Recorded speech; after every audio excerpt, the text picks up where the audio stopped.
नमस्कार, मेरा नाम रोहित है। अ, धनतेरस की ढेर सारी शुभकामनाएँ मेरे दर्शकों को, मेरे देश के निवासियों को। आज एक बड़ा ही मज़ेदार किस्सा मैं सुन रहा था। अ, कुछ पार्टी हैं चुनाव में जो ये क्लेम कर रही हैं कि बिहार के हर परिवार को वो सरकारी नौकरी देंगी। देखिए, मैं शुरुआत में ही ये क्लियर कर देना चाहता हूँ कि मैं किसी पार्टी के खिलाफ नहीं हूँ। मैं सिर्फ़ अपनी जनता की तरफ हूँ। तो जो भी विश्लेषण या जो भी मेरे विचार मैं ज़ाहिर करता हूँ, उसका मात्र एक ही गोल होता है कि मैं अपने लोगों तक, अपने प्रदेश के लोगों तक सही जानकारी पहुँचाऊँ ताकि वो सही डिसीज़न ले सकें और सही कैंडिडेट चुन सकें। आज लगता है कागज़ कलम पे हिसाब करना पड़ेगा। कैलकुलेट अगर हम करते हैं कि 3.5 करोड़ परिवार हैं बिहार में और लगभग 14 करोड़ के आसपास जनसंख्या है बिहार की। तो अगर मैं डिवाइड करूं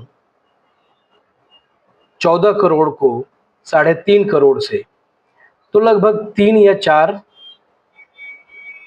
लोग बनते हैं। मतलब एक परिवार में अगर एक सरकारी नौकरी है तो 3.5 करोड़ सरकारी नौकरियां होनी चाहिए। अब वो सरकारी नौकरियां अगर आप 14 करोड़ लोगों के लिए दे रहे हैं तो अनुपात ऐसा बनता है, रेशियो ऐसा बनता है कि हर 3 या 4 लोगों के ऊपर आप एक सरकारी कर्मचारी देना चाहते हैं। तो ये रेशियो थोड़ा-सा मुझे खटक रहा है, क्योंकि ऐसा अनुपात आप इस तरह से अगर काम करेंगे, तो कम से कम 20 से 25 हज़ार एक सरकारी नौकरी में जाएगी। तो आप कैलकुलेट कर लीजिए कि 3.5 करोड़ लोगों को अगर 20,000 भी आप दे रहे हैं, तो महीने में कितना अमाउंट हो गया और साल में कितना हो गया। अगर मैं जोड़ूं तो बिहार के पास आज के डेट में उतना इनकम अभी नहीं है कि वो इस बड़े अमाउंट को बेयर कर पाएगी या झेल पाएगा। तो या तो जो पार्टीज ये क्लेम कर रही हैं कि 3.5 करोड़ सरकारी नौकरियां वो देंगी, या तो उन्हें कैलकुलेशन करने में थोड़ी सी गड़बड़ हुई है या वो जानबूझ कर कर रही हैं। दोस्तों, अगर ये सच में ऐसा होने वाला है तो जिस तरह से मैं देखता हूं कि अगर आप सालाना, मैंने पूरा हिसाब नहीं जोड़ा है लेकिन लगभग लाख करोड़ में आएगा, वो कुछ लाख करोड़ में आएगा। तो अगर ये सालाना लोड पड़ता है बिहार के ऊपर तो बिहार अपने आप में उसकी इकोनॉमी ध्वस्त हो जाएगी, जो आज खुद प्रगति के मार्ग पे है और उसको सपोर्ट की जरूरत पड़ती है सेंटर से। अगर ऐसा बिना कैलकुलेशन का, बिना सोचे समझे वाला स्कीम अगर लागू होता है तो दोस्तों वो अच्छे दिन नहीं होंगे, क्योंकि आगे चल के जब हम देखेंगे तो सबसे पहले तो ये क्रियान्वित होने के लायक नहीं है, क्योंकि आपको उन्हें सैलरी देनी पड़ेगी, आपको उनको और फैसिलिटीज़ देनी पड़ेंगी और उसके लिए आपको वो इंफ्रास्ट्रक्चर बनाना पड़ेगा ताकि वो कर्मचारी कहीं बैठें, किसी एक तबके को वो सेवा प्रदान करें। तो आपका इन्वेस्टमेंट जो है वो सिर्फ सैलरी ही नहीं है, सोशल सिक्योरिटी जो उन स्टाफ को मिलेगी, उनका आवास, उनका कर्मस्थल, उनका आने जाने का खर्च, उनका और भी बहुत सारे भत्ता, ये सारा अगर कलेक्टिवली मैं जोड़ूं तो लाखों करोड़ का एक ऊपर का बोझ बिहार के ऊपर डाल दिया जाएगा। और जानते हैं पैसा कहाँ से आएगा? ये आप और हम जो टैक्स देते हैं ना, ये वहीं से लिया जाएगा।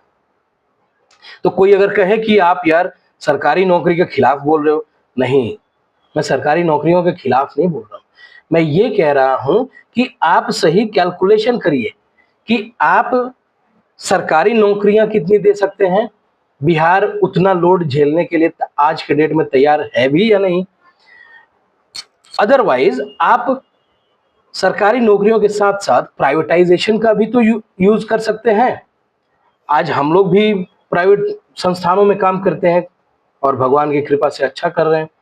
तो क्यों हम इसको एक ऐसा वातावरण बना दे रहे हैं कि हमारे बिहार की जनता आंख बंद करके एक नौकरी के लालच में आपको वोट देगी।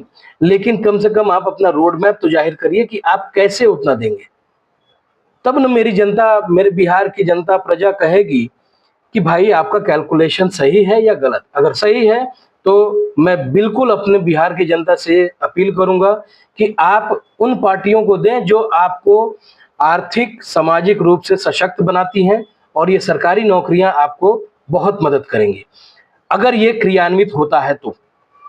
अन्यथा हम कहेंगे कि उन पार्टियों को आप वोट करिए जो पार्टी ग्राउंड लेवल पे, जमीनी स्तर पे काम करने के लिए तैयार है।